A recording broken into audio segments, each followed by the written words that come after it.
Hello everyone, welcome to our channel, and today we are going to continue the series of a mind map for polity from the book M. Lakshmikant, and the topic that we are going to discuss today is a preamble. I have already uploaded the video regarding other lessons also, so you can watch that video from my channels. And the announcement is that we are going to cover entire polity section in the form of a mind map from the book of M. Lakshmikant. Okay, from the book of M. Lakshmikant, we are going to cover the entire polity section, and it will be more beneficial for you during the revision time or after reading the Lakshmikant book. Just go through it so that your concept will clear, and it can be help you to make a crisp and a precise notes also. So let's start with the preamble of our constitution, that we the people of India, having solemnly resolved to constitute India into a sovereign, socialist, secular, democratic republic, and to secure to all its citizens justice, social, economic and political, liberty of thought, expression, belief, faith and worship, equality of status and of opportunity, and to promote among them all fraternity, assuring the dignity of individual and the unity and integrity of the nation. In our Constituent Assembly, this 26th day of November 1949, do hereby adopt, enact, and give to ourselves this Constitution. Okay, this is a basic which must know by every aspirant, because from the preamble many times the question has been asked in the exam. Okay, so starting with the basic of the preamble. Okay, this concept was first time introduced. Okay, the concept of a preamble was first time introduced in the American Constitution. Okay, this idea of a preamble was get by our drafting committee of our constitution. Okay, from the American Constitution. ठीक है, first time constitution जो America का है वहाँ पे preamble का जो concept है वो इवॉल्व हुआ था. ठीक है, and it was adopted, Indian constitution में प्रियम्बल अडॉप्ट हुई थी ऑन 26 नवंबर 1949. ठीक है, इज़ द कॉन्स्टिट्यूशन का पार्ट है प्रियम्बल की नहीं, ये क्वेश्चन अराइज होता है. तो एक भीरू भाई केस हुआ था 1960 में. उस टाइम पे सुप्रीम कोर्ट ने कहा था कि जो प्रियम्बल है वो कॉन्स्टिट्यूशन का पार्ट नहीं है, बट बाद में केशवानंद भारती जो केस हुआ था 1973 में, उस टाइम पे प्रियम्बल को as a integral part of a constitution consider किया गया. ठीक है, अभी जो प्रियम्बल है वो क्या हाईलाइट करता है, उसकी नीड क्या है. तो जो प्रियम्बल है वो मोस्टली हाईलाइट करता है द जो कॉन्स्टिट्यूशन के जो फीचर्स है. ठीक है, जो भी हमारे फंडामेंटल राइट्स हो, जो भी हमारे DPSP हो, जो भी प्रिंसिपल्स हैं, ठीक है, सारे को हाईलाइट करता है प्रियम्बल. ठीक है, और ये प्रियम्बल का आइडिया सबसे पहले जो प्रिसाइड हुआ था. ठीक है, प्रेसिडर कौन है प्रियम्बल के, तो जो ऑब्जेक्टिव रिजोल्यूशन है, ठीक है, जो पास किया था जवाहरलाल नेहरू ने, तो उनसे जो आइडिया है, कुछ फॉर्म्स जो है या जो फीचर्स है वो लिए गए प्रियम्बल के. ठीक है, और ये सब क्या रिफ्लेक्ट करता है, the sources of our constitution. And next one is, अभी जितने भी एलिमेंट्स हैं प्रियम्बल के वो दिखते हैं स्टार्टिंग. ठीक है, जब भी मैंने डिस्कस किया था कि यहाँ पे एलिमेंट्स मतलब कौन से हैं, जैसे यहाँ पे दिया है sovereign, socialist, secular, democratic Republic, ये जस्टिस, लिबर्टी, इक्वलिटी, फैटर्निटी, ये जो एलिमेंट्स हैं उनके बारे में अब देखते हैं. ठीक है, सबसे पहले देखते हैं कि sovereign, what do you mean by a sovereign.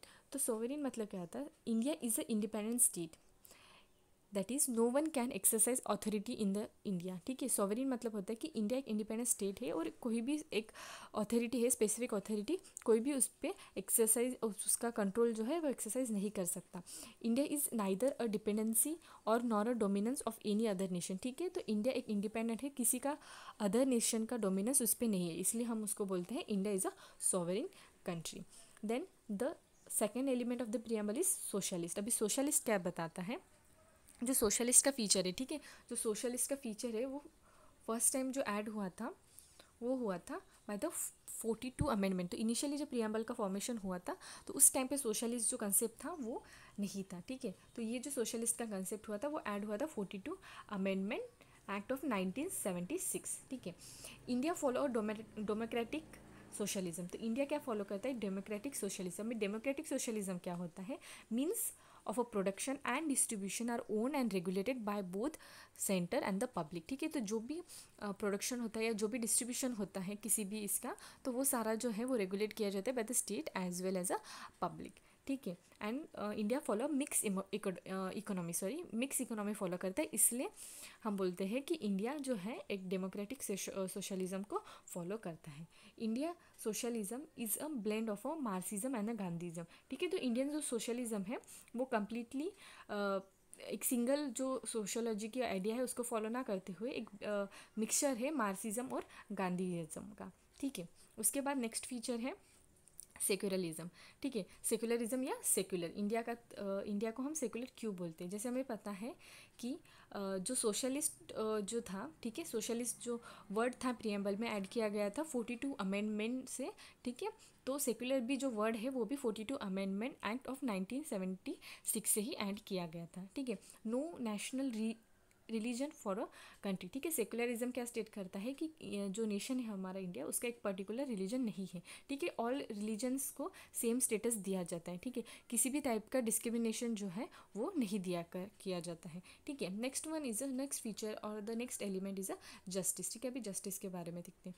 तो जस्टिस मेनली क्या होता है, 3 फॉर्म्स में है, that is social justice, political justice and the economic justice. अभी सोशल जस्टिस क्या होता है, no discrimination in social factors such as a race, religion, caste etcetera, ठीक है। तो किसी भी तरीके का discrimination in case of a social factors, ठीक है, उस तरीके से हम डिस्क्रिमिनेशन नहीं करते, हर एक को जो है, ठीक है, उनको सेम जस्टिस मिलने की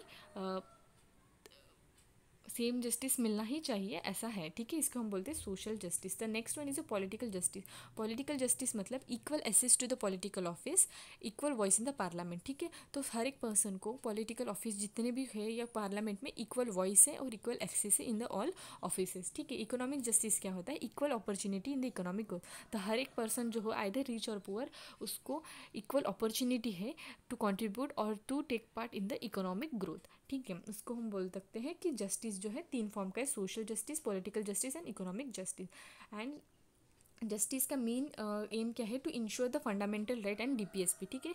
जो फंडामेंटल राइट्स है, ठीक है, जो हमारे फंडामेंटल राइट्स है और जो डीपीएसपी है उसको इंश्योर करने का भी जस्टिस का जो एलिमेंट है प्रियम्बल का वो बताता है, ठीक है। The next one is equality. अभी इक्वालिटी क्या स्टेट करता है,